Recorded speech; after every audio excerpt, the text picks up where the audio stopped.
big bad Hey y'all, John. my name is John Mitchell. I'm a certified financial coach. The purpose of this video and this channel is to teach you how to master the personal finance basics.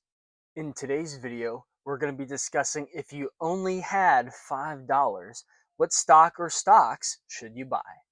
Here you are. You've got your brokerage account set up and you're about to make your very first investment.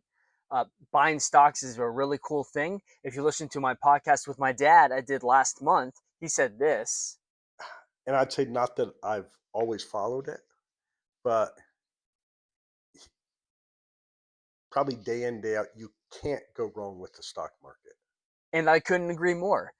So getting started today, I think there are two major ways to look at investing in the stock market. And whether it's $5, 50, 500, 5,000, $5 million, I think you should kind of use the same framework moving forward. And those two ways of investing are you looking to grow income or are you looking to grow value? And we'll go ahead and break those down real quick. If you've been around my YouTube channel for a little bit, you'll see that I love to cover my dividend portfolio once a month. For me, I've decided, or I should say, my wife and I have decided that we want to maximize uh, dividends and income out of our portfolio instead of trying to see how much net worth we can make that portfolio be. By that, I mean, we'd rather have $1 million portfolio that might pay us $100,000 a year in dividends than like a $3 million portfolio that, if you're being, it probably pays some sort of dividend, but it might be in the 10, 20, 30,000. So we're looking to maximize income with the stocks that we invest in. Now the other side of that coin is investing for value, or really you're looking to get the biggest number on that investment account that you can possibly get. So in today's day and age, you're looking to really invest in like AI companies, or really big tech companies that are doing well. Quick examples of this would include companies like Amazon, or investing in Apple or Meta or something like that. The more safer, realistic route would be investing in like an S&P 500 index fund or mutual fund or something like that. So the question you need to ask yourself is, do you want to invest for income or do you want to invest for value? And by all means, you're more than welcome to do both. If you want to, for example, do 50% value in your portfolio and 50% dividends, you can do that. But the most important thing is I'm excited that you have decided to take some of your hard-earned money and get into the markets.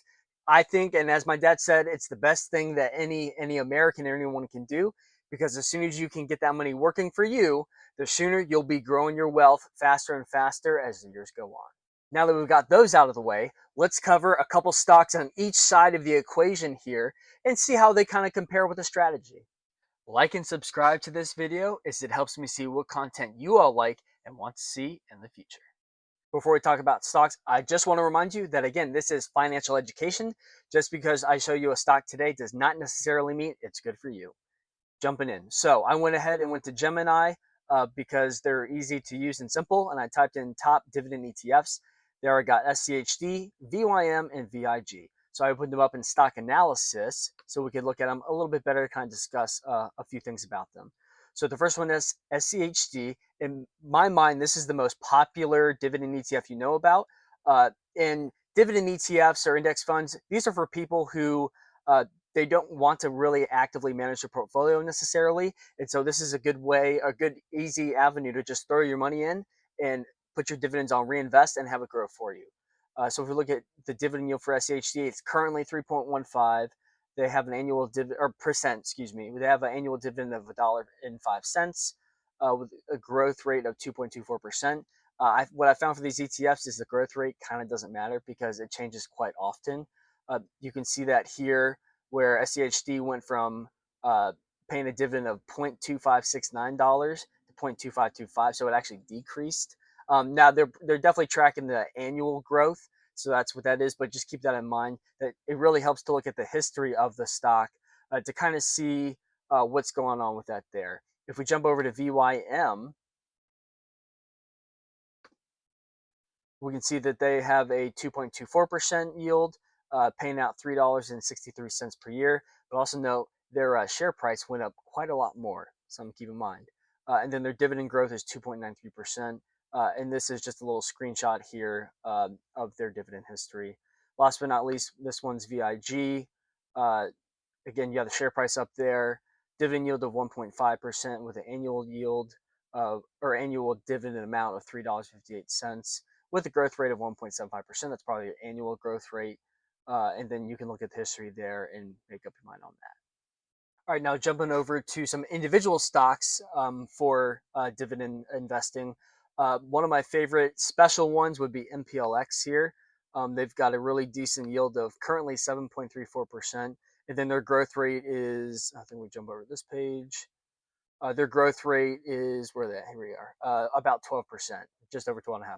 So pretty good place to be. Keep in mind that the MPLX is a limited partnership, so they are tax specially. So I would not own this specific stock in a retirement account of any kind because you get into tax issues. I would have that one specifically in a taxable account. A fun one is Realty Income Core O. I won't highlight them too long. I just want to say they pay monthly, which is kind of fun to see dividends coming every month. So for a new investor, and even for me as a little more seasoned but not quite yet veteran investor, I do still enjoy seeing those or monthly dividends come in. But if we jump down to my Roth IRA, we can see Kroger. This is one of my favorite regular stocks, if you will. That's an individual stock.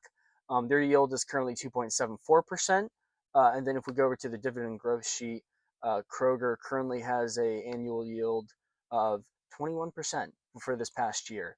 So they're probably one of my favorite regular stocks right now. If I had to choose another one, I would choose NextEra Energy. They're an energy group. They currently have a yield of 2.78%, and then their dividend growth rate is, there they are, just at 10%. So really good numbers for them. Now I went ahead and did the same thing with growing for value stocks. So I started off with top S&P 500 ETFs. I think the S&P 500 is a great place to start because it's the top 500 biggest companies in the United States. So I think it's a great place to be. So the three choices we got from Gemini were VOO, IVV, and SPY. So let's go to breaking down and look at them a little bit more. So we have VOO up here, and we can see the performance over the last 5 years.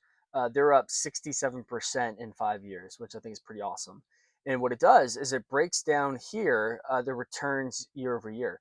So in 10 years, it's averaged a 14.93% rate of return, which is amazing. That's amazing. If I was going for growth, that's where I'd probably like to be. If we go to IVV and set them on that 5 year trend, we can look at that too.